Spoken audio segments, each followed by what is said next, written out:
This video will discuss evaluating websites and show examples of good and bad websites that you may find in your search for information.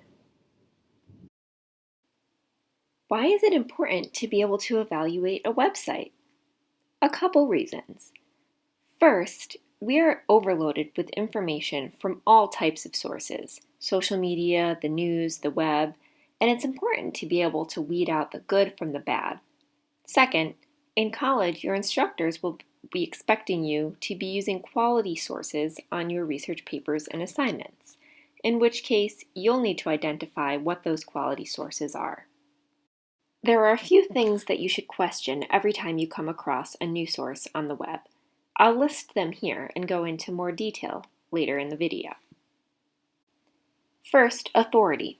Who wrote the source, and what makes them qualified to do so? Next, accuracy. Can you figure out where they got their facts? Can you verify that they're correct? Next, objectivity.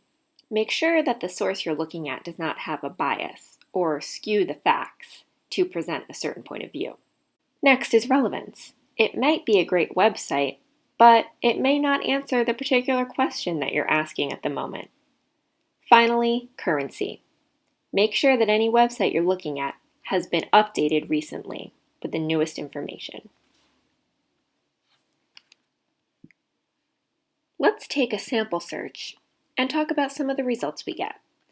We'll do a search in Google for climate change. Appearing near the top of the list for many internet searches is Wikipedia. Here we have the Wikipedia page for climate change. There are a few things that we should know about Wikipedia. First, anyone can write or edit a Wikipedia page, which may make you question the authority. Second, it's okay to use for background information, but it's not appropriate to cite on a college paper. Finally, double-check any facts that you find on Wikipedia elsewhere to ensure accuracy. Next, we'll discuss bias. Remember, facts can be skewed to present a certain point of view that aligns with someone's beliefs. This is especially true for a lot of debatable issues in current events. Remember, these sources lack objectivity. Let's move along with another sample search. This time I'll search for mechanical engineering careers in Google. Looking on the results page, a few things stand out to me. Number one, the very first result is mechanical engineers from the Bureau of Labor Statistics. This is a U.S. government website.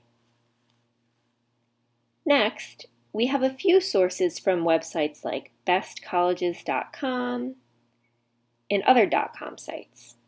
These are commercial sites, so you should beware of advertisements that you might see on those pages.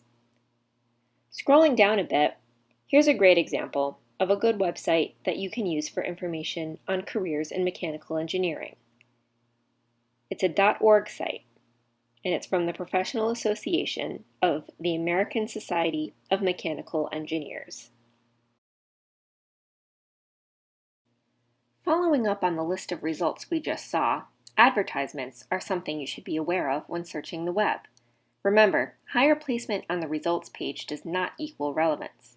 Companies can pay for their sites to appear at the top of the list, and advertisements can also distort facts to make you feel a certain way, because they're trying to sell you something, whether it be a product or an idea. Let's talk about some other clues you can use when evaluating websites for credibility. I have two samples here, from Yale and the EPA.